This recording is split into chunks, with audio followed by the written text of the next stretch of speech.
Добрый день, меня зовут Стружко Настася. Дозвольте, я прочитаю верш Владимира Дубовки на автобусном вокзале у Кобрине. Тримає маті ладний клунок, а син три книжечки в руце. Купили сину подарунок? Ды не, зловив ён у раце. Як так, жартуєте ви, певно? Якія жарти, на крючок? Зловив я шчупачков нядрэнных, папаўся добры ментузок. Тады ж мяне і папрасіў ён: прадай іх, мама, купім кніг. А збоку сын стаяў шчаслівы, перагартаў старонкі ў іх. А колькі ж год табе, сыночак? 9, сёлета пайшоў.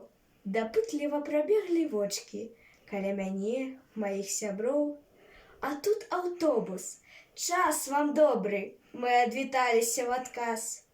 Прыгожы незвычайна кобры пакінулі на доўгі час. Яго красою сэрца поўна, яна ўсюды тут наўкол. Сюды хлопчык той цудоўны сваімі кніжкамі ўвайшоў. Смалецце ён сваёй рукою кладзе сцяжынку да святла. На свеце самае святое ўсё, што праца набыла. Дзякуй за ўвагу.